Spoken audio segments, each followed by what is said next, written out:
Benin Kingdom is very rich in culture, tradition, and of course arts, and has the most influential monarch in the world.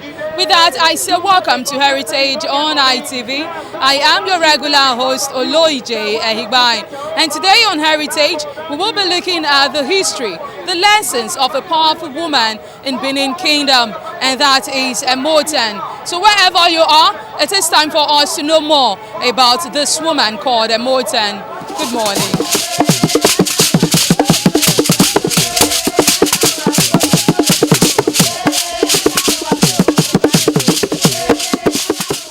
Emotan, as she was popularly called, hailed from Enya community near Benin City. Her maiden name was Owaraye and married to Chief Azama during the reign of Oba Ohen in the 15th century. Emotan was an industrious woman and excelled in the basics of thread spinning, sonorous singing, and profitable trading.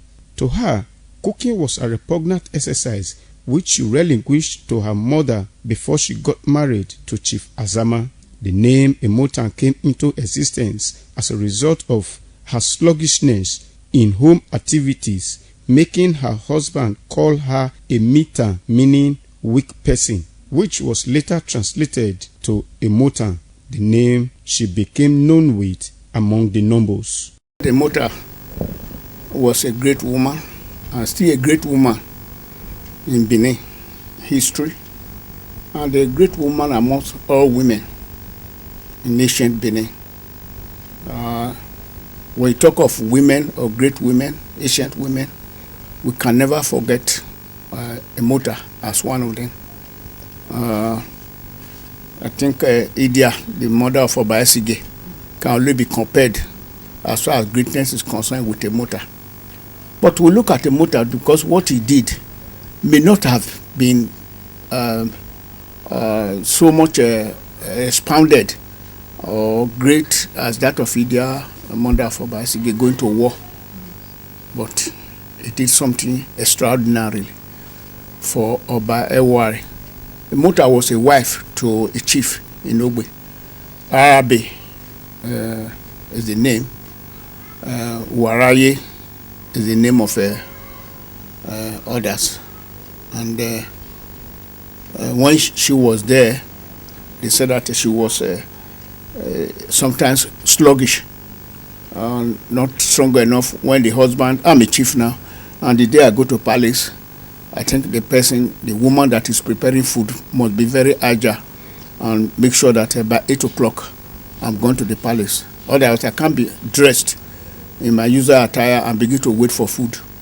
But whenever it is the turn of Emotan to prepare food for the chief, the husband, they always even the other wife will just bring it, say, okay, take. So they now nickname me Emita.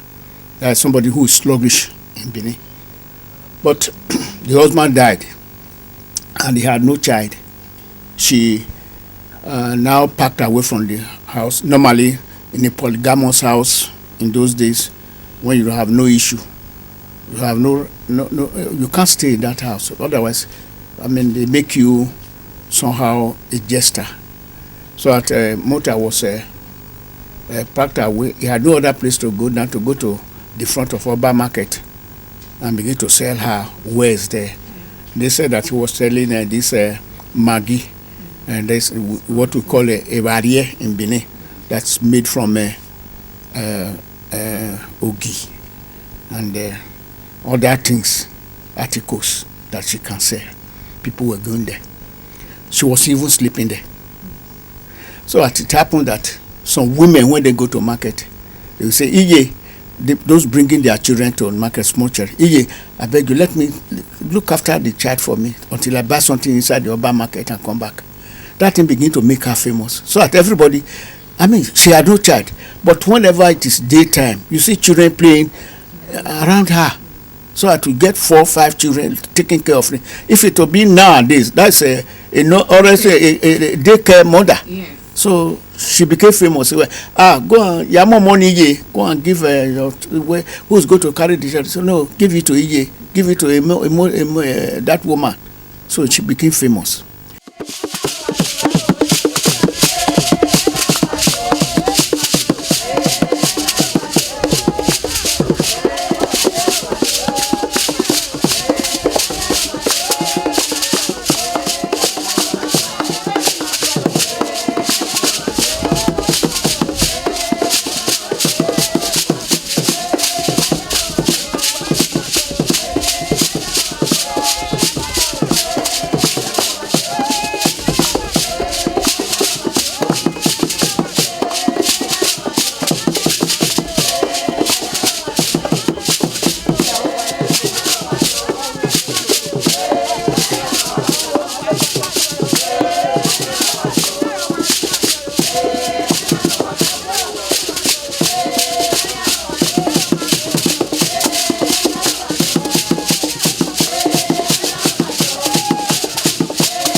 Emotan, who was childless until the death of her husband, Chief Azama, relocated from her husband's house and settled near Urban Market, where she continued her trading in local spices. Emotan became very useful and important to market women and others as she cared for children and have regard for mothers. She displayed a resounding love and attention for children so that she became a central figure in the society among the young ones. The Benins recognized her as an important, prominent woman of those days because of the part she played. Emotan was a beautiful young girl or lady.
Emotan became more popular when she assisted Oba Ewari to gain victory over his younger brother Oba Owaifiokun, who took over power to reign over Benin Kingdom without the laid down rules and regulations.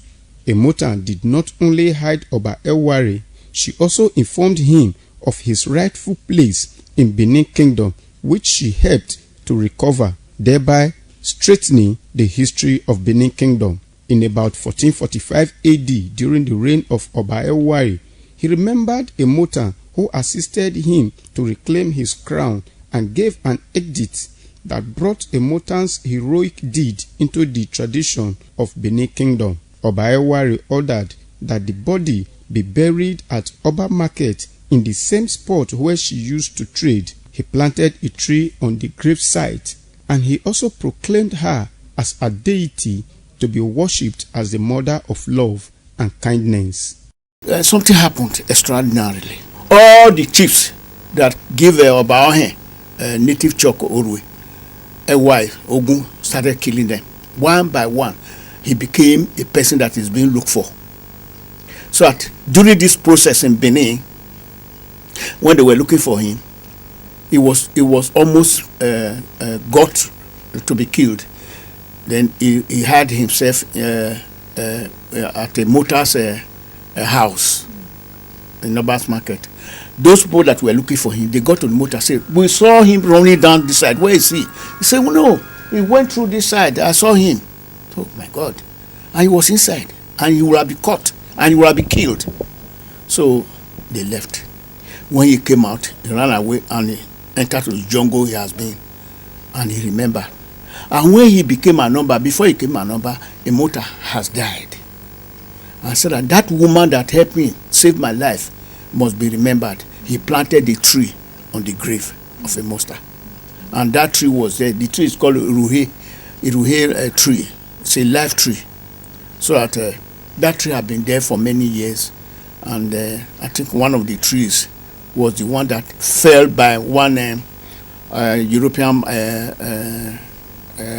businessman near Emotan there. And when it fell down, he fell it, and the Benin BDNA at that time, and the Oba of Benin, Oba Akenzo II, was not happy, and they reported to the British Council. And the person that did this thing was a British council and a business man too. So that the British Council now made another, not tree again, but they now constructed a statue made of brass. And it was done by one J.D. Danford at that time. And that statue was erected in 1954, and it was unveiled by Oba Akenzo II, 20th March 1954, and that is the statue you now see. But Ewa made a law that all the people, chieftaincy title, burial rights, and those people, whatever you are doing, that you are having procession outside, you must go to a motor shrine or a motor statue and pay homage to it. And that's what we are still doing up to today, to remember that woman who saved his life.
Today in Benin City, Emotan's beautiful statues conspicuously stand where she was first buried. In 1951, His Royal Majesty Oba Akenzwa II of blessed memory described Emotan as a saint, a prophetess, and the soul of the Benin nation. As revered as Emotan is in Benin Kingdom, her statue is not in the National Museum located in Benin City. The curator has this to say. In our exhibit gallery, we do not have one for now. Of course, we're in transition, hoping to have a brand new exhibition. Nothing stops us from putting one there. But one main reason why over the years we didn't do that is that museums come in different forms. We have what we call museums without walls, museums beyond the showcase. What we have here is a one-stop shop, one-stop gallery where you come and you see just about everything. But when we recognize the fact that what we have at the junction of a B-way is a full life statue of a Emotan of sorts, that is a museum on its own. So replicating it in our own exhibit gallery is taking away the shine of what that identity symbol of the culture of the Benin people, what it stands for. So we really want that proximity and all that to the museum. So we rather let people go there and see for themselves, because the statue is unique in terms of not just its form but its location. It tells the story of this woman who played a key role in the life of Anoba. So that is why we don't have it in our exhibit gallery.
Agrumi, it has been exciting, informing, and of course entertaining in the world of heritage.